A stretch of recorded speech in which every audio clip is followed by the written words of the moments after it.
Nah, untuk pertemuan kali ini kita akan membuat proyek P5. Apa itu P5? P5 apa, Nak? Proyek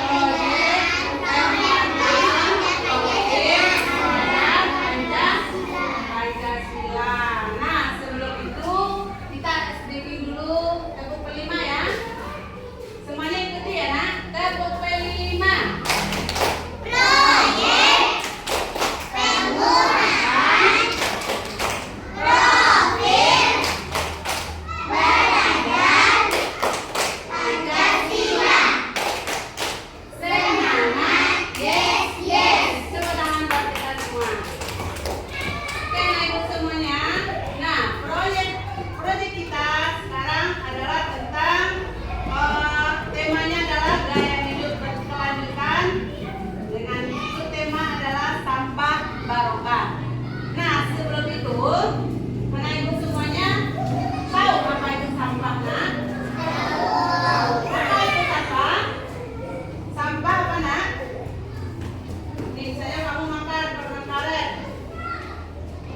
Apa itu namanya? Sampah. Apa itu sampah? Sesuatu yang tidak berguna, tidak dibuang. Itu yang namanya sampah yang tidak dipakai lagi. Nah, sebelum itu Ibu akan menjelaskan dulu konsep sampah dalam Islam.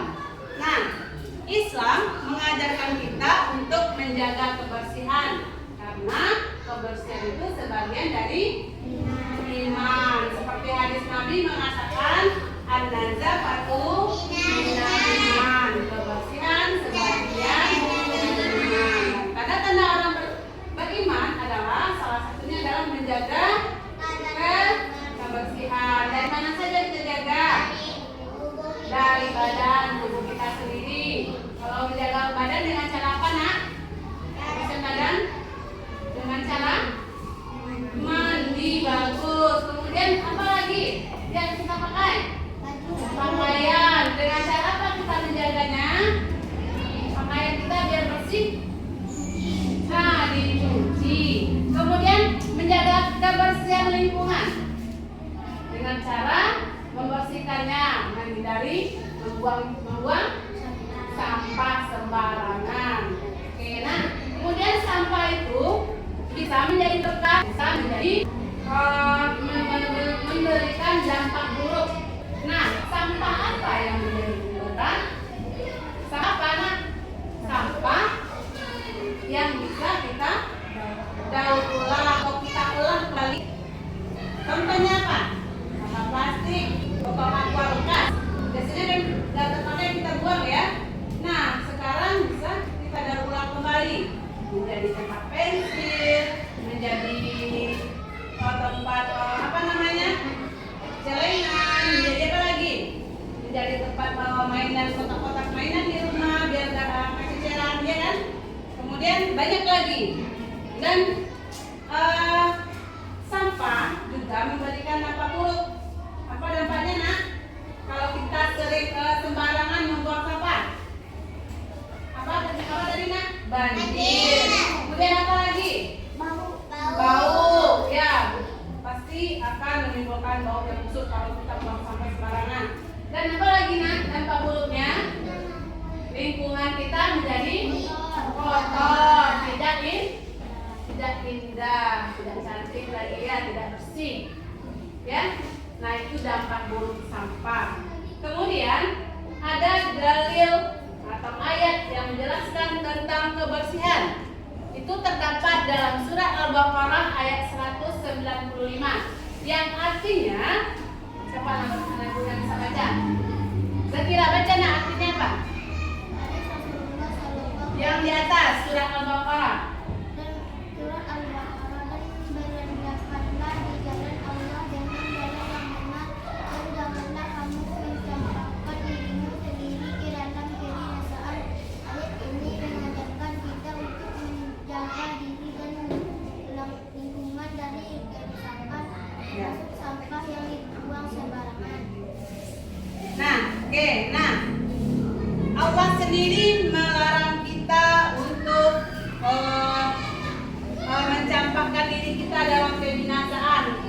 kemudian kita disuruh oleh Allah untuk selalu di jalan yang benar. Salah satunya adalah jangan merusak lingkungan dengan membuang sampah sembarangan. Kemudian hadis Rasulullah juga menegaskan sesungguhnya Allah itu maha baik dan menyukai kebaikan.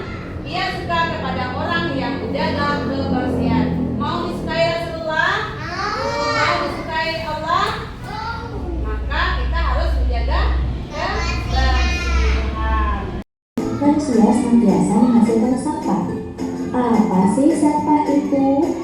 Sampah adalah buangan yang dihasilkan dari suatu proses produksi, baik domestik atau rumah tangga maupun industri.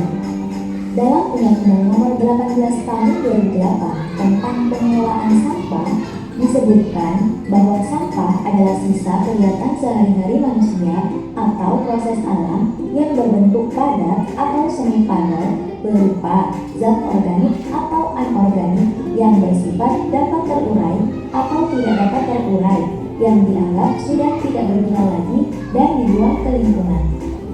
Berdasarkan asal atau sumbernya, sampah dapat digolongkan menjadi dua jenis. 1.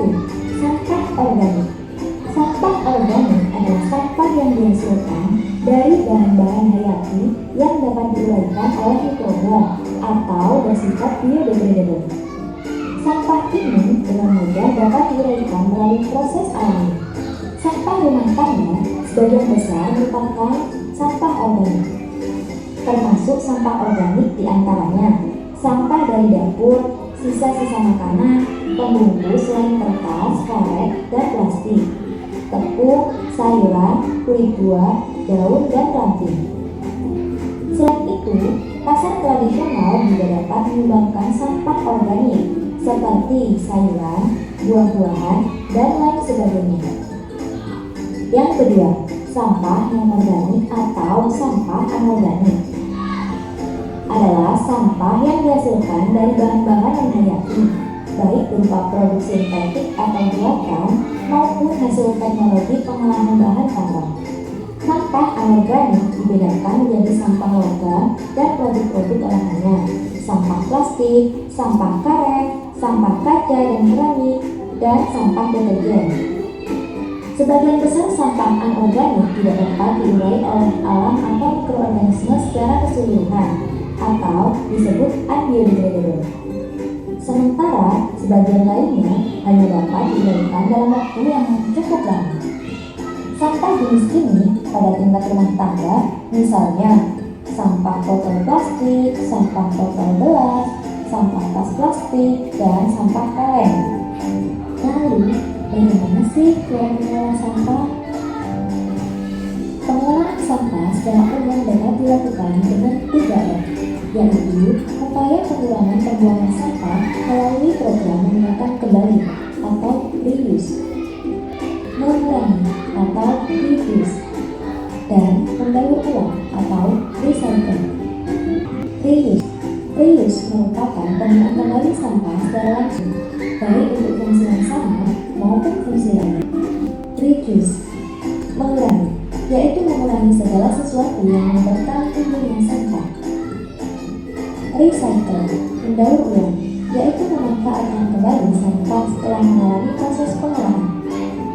Nah, adik-adik, daripada membuang sampah sembarangan, lebih baik memanfaatkan sampah menjadi barang yang berguna. Contohnya, kita dapat membuat kreasi perguna dari botol plastik bekas atau cangkang telur yang sudah dibuang. Dari video tadi, ada yang mau ditanyakan? Ada anak ibu yang masih kurang paham, boleh bertanya. Ada yang mau ditanyakan? Sudah paham semuanya, nak? Sudah? Oke, kalau anak ibu sudah paham, untuk minggu depan kita akan eksekusi, kita akan membuat suatu proyek yang kita bahan mentahnya itu adalah dari sampah bekas. Jadi kita akan membuat masing-masing kelompok nanti dibagi kelompoknya, Ananda membuatnya sesuai dengan kelompoknya masing-masing.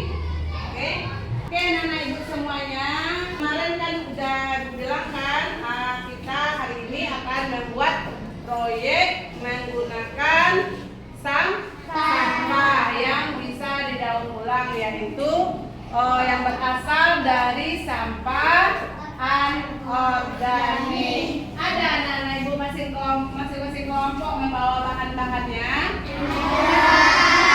Apa yang dibawa? Botol bekas. Apa lagi? Dan kertas?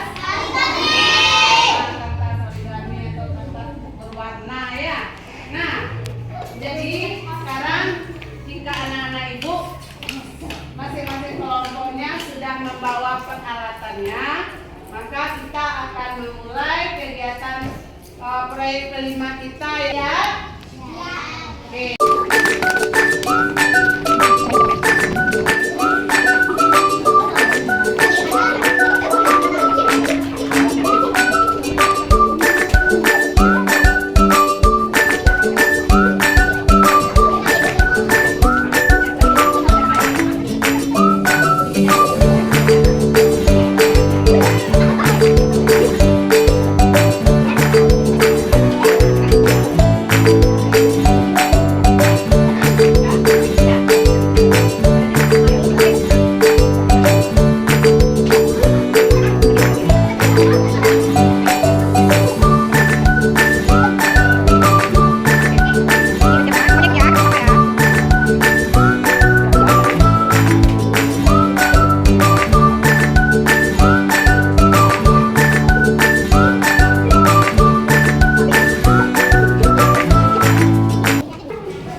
kelompok kami, yaitu kotak pensil yang terbuat dari lem, kertas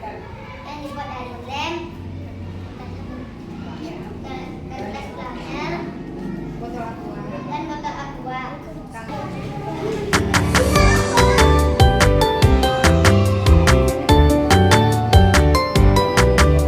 Terima kasih. Assalamualaikum warahmatullahi wabarakatuh. Tepuk tangan buat kelompok satu. Bagus ya.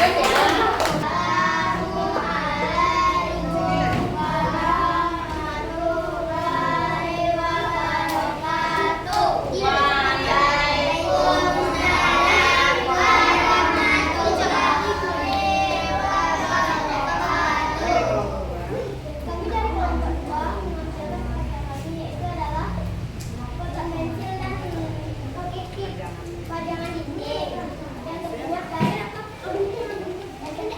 botol aqua dan pulpen. Kemudian kertas karton.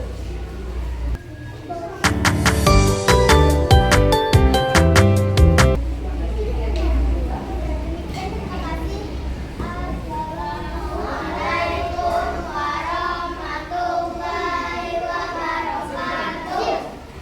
Tepuk tangan buat kelompok 2. Baik anak-anak ibu semuanya. Halo. Tiga kelompok sudah tampil dan ketiga kelompok bagus-bagus semua. Hapus dulu buat ya. Bagus-bagus ya kerjasamanya. Tugasnya tugas proyeknya bagus-bagus semua. Ada yang membuat kotak pensil, ada yang membuat pajangan dinding atau hiasan dinding ya. Nah, jadi untuk proyek kelima kita semester ini sudah selesai dan ibu harap anak-anak ibu semuanya paham bahwa semua sampah tidak harus dibuang, bisa kita manfaatkan atau kita daur ulang. pensil, celengan, gambar apa namanya, gambar dinding dan segala macamnya.